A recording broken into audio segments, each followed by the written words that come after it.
समय वो इलाका ही अतीक का था। उस समय अतीक ही उधर के क्षेत्र के बोलबाला था।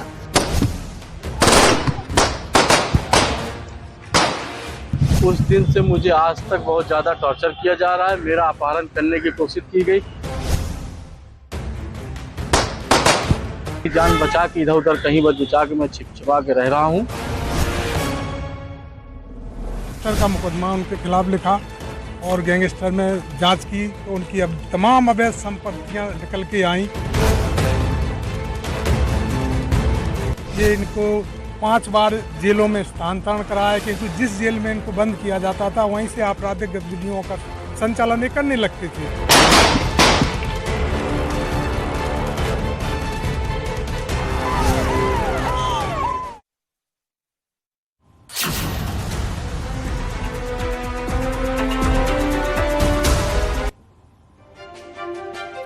नमस्कार, न्यूज 18 देख रहे हैं आप और मैं हूं आपके साथ अमनदीप। तो चलिए बात करते हैं अतीक अहमद की। अतीक के 40 साल के आतंक का खात्मा हो गया है। माफिया भले ही खत्म हो गया हो लेकिन आज भी जिंदा है उसके जुल्म और सितम की कहानियां।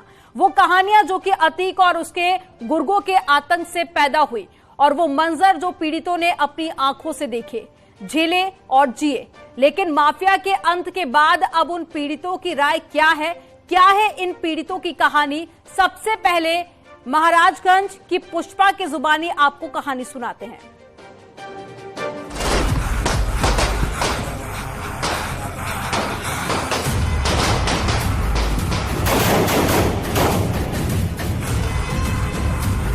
अतीक के आतंक का अंत हो चुका है लेकिन जिंदा है अतीक के खौफ के किस्से। वो किस्से जिनका जिक्र कर आज भी सैकड़ों आंखें नम हो जाती हैं। अतीक के जुल्मो सितम की एक ऐसी ही कहानी है प्रयागराज की पुष्पा की। प्रयागराज के माफिया अतीक अहमद की गोली मारकर हत्या कर दी गई है। प्रयागराज में जो आतंक माफिया अतीक अहमद का था उसी आतंक की एक कहानी लेकर मैं इस वक्त महाराजगंज में हूं और बात करता हूं। एक पीड़ित हमारे साथ हैं पुष्पा सिंह जी, जिनका 2007 में माफिया अतीक ने जमीन कब्जा कर लिया था और वो जब थाने पर गई तो उनका मुकदमा तक दर्ज नहीं हुआ था। अतीक का आतंक ऐसा था कि न थाने में सुनवाई, न कोर्ट, न कचहरी, हर जगह मामले पड़े धूल भागते रहे। पुष्पा इंसाफ की लड़ाई लड़ती रही। मैं 2007 में गई और नगर निगम का मैंने टैक्स जमा किया। टैक्स जमा करके मैंने सोचा कि चल के अपना मकान देख लूँ। जब मैं गई तो मेरा मकान वहाँ पर नहीं था। मैं फिर धूमनगंज थाने पे गई, वहाँ मैं रिपोर्ट लिखवाने की कोशिश की लेकिन वहाँ मेरी रिपोर्ट नहीं लिखी गई। तब मैं वहाँ के जो उस समय एसपी थे उनके पास में गई और उनसे मैं रिक्वेस्ट की। उन्होंने लिखा, मेरे अपने आदमी को बुलाकर उन्होंने पूरा टाइप किया। साल 2007 में कब्जा की थी जमीन। पुष्पा का 2200 स्क्वायर जमीन पर घर था। अतीक के गुर्गों ने पुष्पा के घर पर कब्जा कर लिया। धूमनगंज थाने पर भी अतीक के खिलाफ एफआईआर नहीं हुई लेकिन पुष्पा ने हार नहीं मानी। एसपी से मिली और अतीक के जुल्म की कहानी सुनाई, जिसके बाद बड़े पुलिस अधिकारियों के दखल पर केस तो दर्ज हुआ लेकिन सुनवाई नहीं हुई। एफआईआर दर्ज मेरा फिर हुआ। उसके बाद मैं कर दी केस लेकिन उसके बाद कोई उसकी प्रतिक्रिया मेरे सामने नहीं आई। कहाँ ये जमीन थी, किस मोहल्ले में और कितना एरिया था, क्या क्या बना था? कसारी मसारी कि उस समय वो इलाका ही अतीक का था। उस समय अतीक ही उधर के क्षेत्र के बोलबाला था और उनका भी उधर जमीन है, मकान था, घर था और भी मुस्लिम भाई लोग उधर वो बसाए थे, इसलिए उन्हीं ने ही किया था और कोई नहीं किया था। अतीक के जुल्म की शिकार पुष्पा कहती है कि 2007 से 2021 तक पूरा मामला दबा रहा। 2022 में योगी सरकार के दखल के बाद मामले में तेजी आई। एमपी-एमएलए कोर्ट में सुनवाई शुरू हुई लेकिन अभी तक केस किसी नतीजे पर नहीं पहुंचा। 2021 में जब योगी जी मुख्यमंत्री हुए, जब छानबीन होने लगा तो उन्होंने कागज देखा होगा, निकलवाया होगा, चूंकि हमारी एफआईआर दर्ज ही थी और मेरा सब कागज भी जमा था। तब हमारे पास 2021 में अगस्त में मेरे पास रक्षाबंधन ही के दिन खबर आई लखनऊ वहाँ इलाहाबाद से, तब मैं गई वहाँ तो पहली गवाही वही 2021 से मुकदमा खुला मेरा। आतंक का भाई भय उसका था ही सबके मन में, ये नहीं है कि मेरे ही मन में था, सबके बहुत लोग उसके खिलाफ मुकदमा किए थे, लेकिन हमारे ख्याल से किसी की, क्योंकि जहाँ मैं ज़मीन ली थी वहाँ भी काफ़ी लोगों की ज़मीन थी, हमारे विभागीय वालों की, लेकिन किसी ने नहीं, सबने छोड़ दिया। अरे ऐसा है, जो जैसा करेगा वैसा तो भरेगा ही, चाहे हम हो चाहे वो हो, कोई भी हो। तो कर्म का फल तो यहाँ मिलना ही है, देर मिले या सवेर मिले। पुष्पा के घर पर कब्जे का केस भले ही किसी नतीजे पर ना पहुंचा हो, लेकिन माफिया ब्रदर्स अंजाम तक पहुंच गए हैं।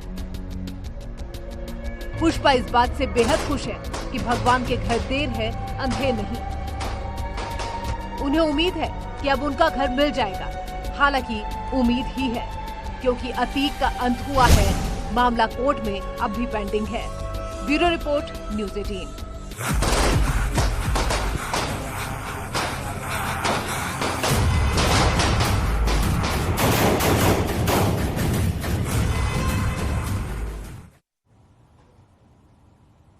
अतीक अपने खिलाफ खड़े होने वालों को कभी छोड़ता नहीं था, खासकर अतीक को कानूनन चुनौती देने वालों को कतई भी बख्शता नहीं था।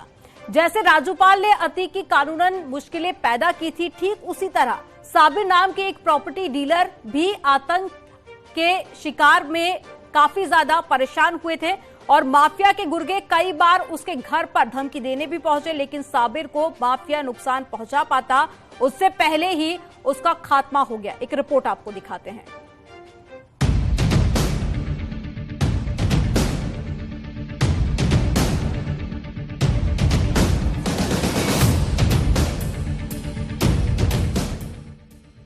अतीक का आतंक कभी ऐसा था कि इस गैंग के खिलाफ खड़े होने वालों के खिलाफ माफिया अपने गुर्गों की पूरी फौज उतार दिया करता था।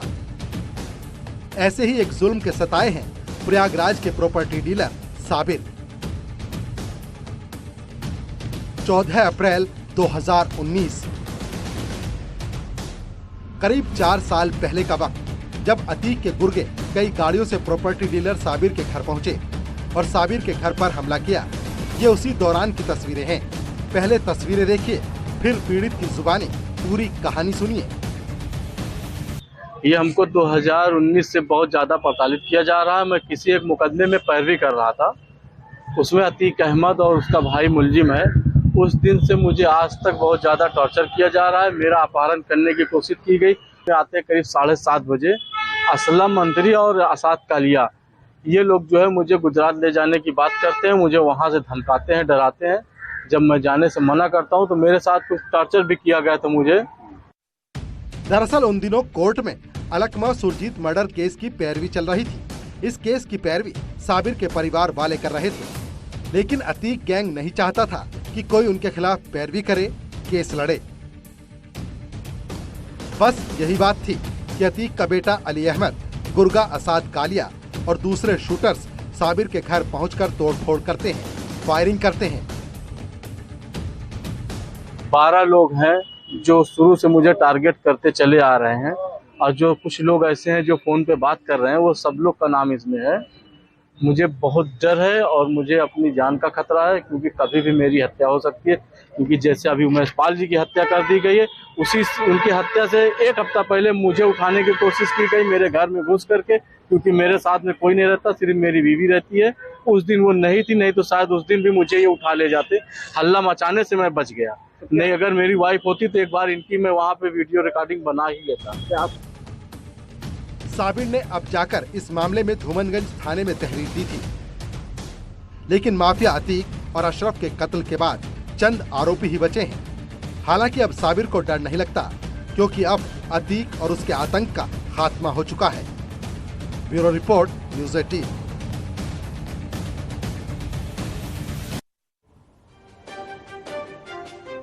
और चलिए अब आपको एक ऐसे शख्स की कहानी बताते हैं जिसने पहली बार अतीक को कानून के शिकंजे में लिया था, जिसके एक के बाद एक कई केस अतीक पर दर्ज किए और गैंगस्टर एक्ट लगाने की हिम्मत तक जुटाई।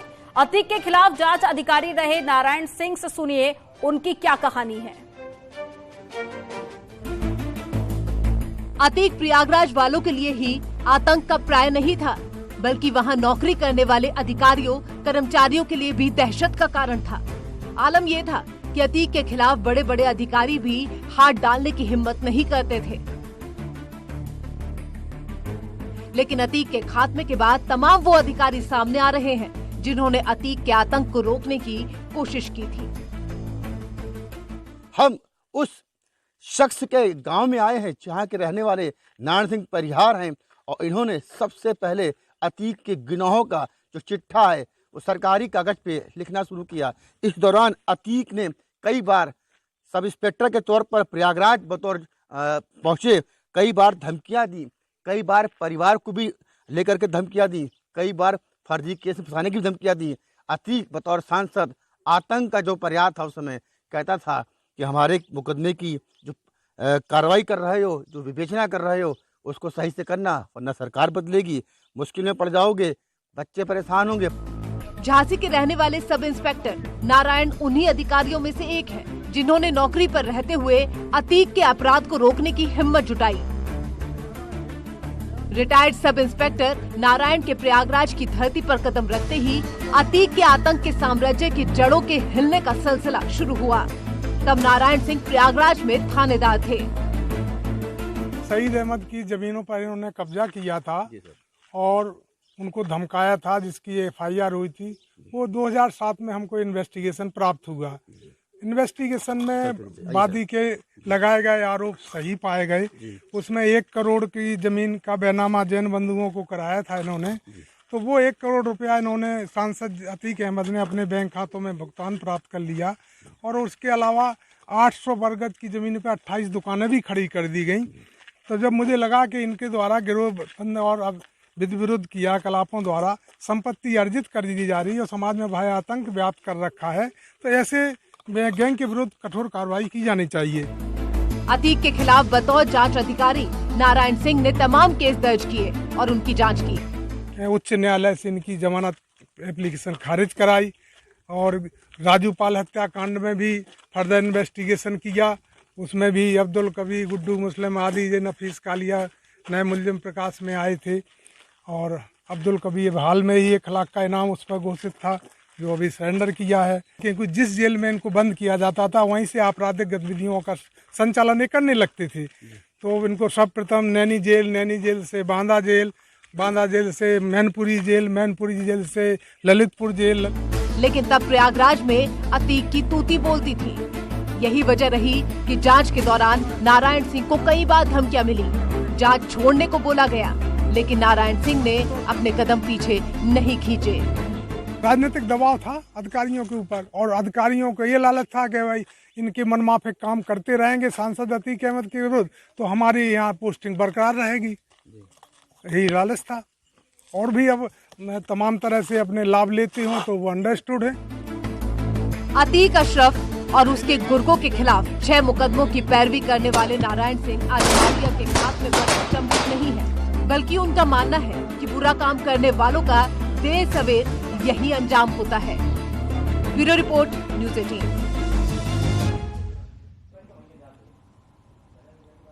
अतीक इतना मनबड़ था कि वो देखता ही नहीं था कि सामने वाला कौन है। अतीक माफिया से ज्यादा भू माफिया था, और ऐसा भू माफिया जिसने गांधी परिवार के रिश्तेदार को भी नहीं छोड़ा था।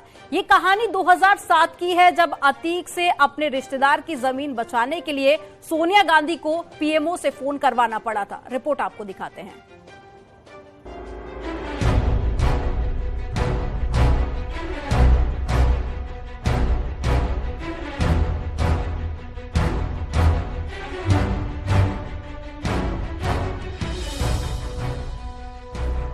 प्रयागराज ही नहीं, उसके आसपास भी माफिया का ऐसा आतंक था कि जिस जमीन पर अतीक की नजर पड़ती थी वो जमीन अतीक की हो जाती थी। एक ऐसा ही किस्सा है जिस पर यकीन करना मुश्किल है, लेकिन यही माफिया की सच्चाई है।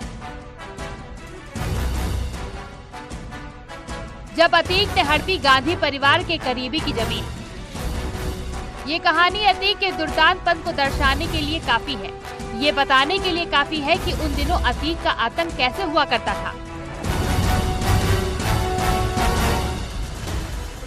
साल 2007 प्रयागराज। बात साल 2007 के यूपी विधानसभा चुनाव से पहले की है, जब सोनिया गांधी के ससुर फिरोज गांधी के बहनोई के भतीजे की पत्नी की प्रयागराज में मौजूद संपत्ति पर अतीक की नजर पड़ी। अतीक को किसी ने बताया भी था कि ये जमीन गांधी परिवार से जुड़े किसी रिश्तेदार की है, लेकिन अतीक भला कहाँ मानने वाला था। उसने उस जमीन पर कब्जा कर लिया। अतीक अहमद उस वक्त सपा का सांसद था और यूपी में मुलायम सिंह यादव की सरकार थी। पीड़ित रिश्तेदार ने कहीं भी सुनवाई नहीं होने पर सोनिया गांधी से मदद मांगी। सोनिया गांधी के कहने पर तत्कालीन प्रधानमंत्री मनमोहन सिंह के दफ्तर ने यूपी सरकार के अफसरों को कड़ी फटकार लगाई। तब जाकर अतीक के गुर्गे उस जमीन पर कब्जे से पीछे हटे। इस वाकये के बाद प्रयागराज की एक महिला कांग्रेस नेता ने अतीक को बताया था कि सोनिया गांधी और मनमोहन सिंह का दफ्तर बेहद नाराज है। दिल्ली के सख्त रुख के बाद अतीक ने प्रॉपर्टी से कब्जा छोड़कर चाबी प्रोफेसर रीता बहुगुणा जोशी को ही वापस कर दी थी।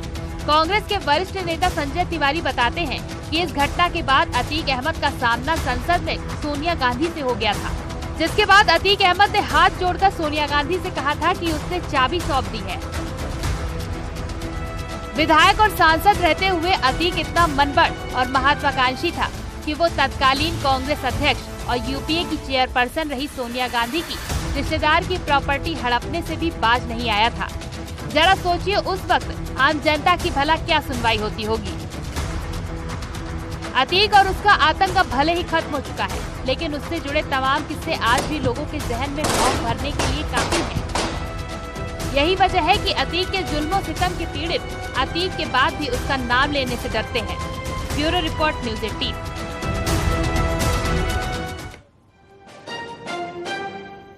और चलिए यहाँ पर रुकेंगे एक छोटे से ब्रेक के लिए। खबरों का सिलसिला आगे भी जारी रहेगा, आप देखते रहिए न्यूज़ 18।